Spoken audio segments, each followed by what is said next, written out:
സമയത്ത് അവിടെ ആചാരം സംരക്ഷിക്കണമെന്ന് അവകാശപ്പെട്ടുകൊണ്ട് ഭാരതീയ ജനതാ പാർട്ടി മുൻപോട്ട് വന്നപ്പോൾ അമ്മിനെയും ഒക്കെ ശബരിമലയിൽ കയറ്റി യുവതീ പ്രവേശനം സാധ്യമാക്കുമെന്ന് പറഞ്ഞുകൊണ്ട് മുൻപോട്ട് പോയിരുന്ന ഒരു ഭരണ സംവിധാനത്തിൽ പെട്ടിരിക്കുന്ന ആളുകൾ ഇന്ന് കോടികൾ ചെലവഴിച്ചുകൊണ്ട് അവിടെ അയ്യപ്പ ഭക്ത സംഗമം നടത്തുന്നു എന്ന് പറയുമ്പോൾ അവിടെ ഭക്തി എന്ന വാക്കിന് എന്ത് പ്രസക്തിയാണ് ഉള്ളത് എന്നാണ് ഞങ്ങൾക്ക് ചോദിക്കാനുള്ളത്. ഭക്തി ഒട്ടും ഇല്ലാത്തത് കൊണ്ടാണ് ആചാര ലംഘനത്തിന് വേണ്ടിയിട്ട് അവർ പരിശ്രമിച്ചതും അത് സംരക്ഷിക്കണമെന്ന് അവകാശപ്പെട്ടിരുന്ന ആളുകൾക്കെതിരെ നിയമ നടപടികളും തല്ലിച്ചതച്ചുകൊണ്ട് ഇപ്പൊ നിരത്തുകളിൽ തല്ലിച്ചതച്ചുകൊണ്ടാണ് അവർ പ്രതിഷേധിച്ചതെന്ന്.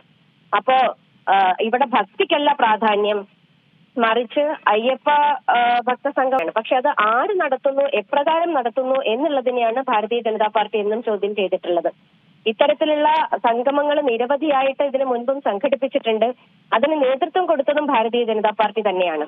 പക്ഷെ ഇവിടെ മറ്റുള്ള ആളുകൾ വെല്ലുവിളിച്ചുകൊണ്ട് പൊതുജനങ്ങൾ ഈ ഭക്തരെ വെല്ലുവിളിച്ചുകൊണ്ട് മുൻപോട്ട് പോയിരുന്ന ഒരു ഭരണ സംവിധാനത്തിന് എങ്ങനെയാണ് പെട്ടെന്നൊരു ഭക്തി ഉടലെടുത്തത് എന്നുള്ളത് തീർച്ചയായിട്ടും സംശയിക്കപ്പെടേണ്ടത് തന്നെയാണ്. ഇതിപ്പോൾ പറഞ്ഞതിൽ വെച്ച് സർക്കാർ തന്നെ നടപ്പാക്കുന്ന ഒരു പരിപാടിയാണ് ഇത്. തിരുവിതാംകൂർ ദേവസ്വം ബോർഡല്ല ഈ പരിപാടി നടത്തുന്നത് എന്നുള്ള കാര്യം വ്യക്തമാണ്.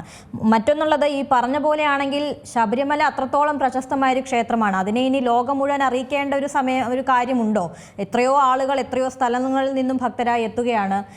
ഇതിൽ നിന്നെല്ലാം ഒഴിച്ചു മാറ്റുമ്പോൾ ഈ സംഗമം നടത്തിയതിലൂടെ ലോകപ്രശസ്തമാക്കേണ്ട ഒരു സാഹചര്യവും ഇന്ന് ശബരിമലയെ സംബന്ധിച്ചിടത്തോളം ഇല്ല. നമുക്കറിയാം ഓരോടെ ഈ ഭക്തജന സംഗമം, നേരത്തെ പറഞ്ഞതുപോലെ ഭക്തജന സംഗമം അത് ഭക്തി ഉള്ളവർ നടത്തുകയാണെങ്കിൽ തീർച്ചയായിട്ടും നല്ലതാണ്.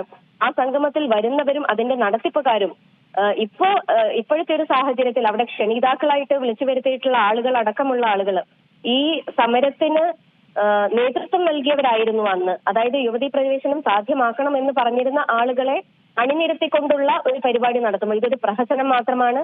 ഭക്തജനങ്ങളുടെ കണ്ണിൽ പൊടിയിടാനുള്ള ഒരു ശ്രമം മാത്രമാണ്. അത് ഒരിക്കലും അംഗീകരിക്കാൻ ഭാരതീയ ജനതാ പാർട്ടിക്ക് സാധിക്കില്ല. ഏറ്റവും പുതിയ വാർത്തകളും വിശേഷങ്ങളും വിരൽ തുമ്പിലറിയാൻ സീ മലയാളം ന്യൂസ് എല്ലാ ഡിജിറ്റൽ പ്ലാറ്റ്ഫോമുകളിലും ലഭ്യം.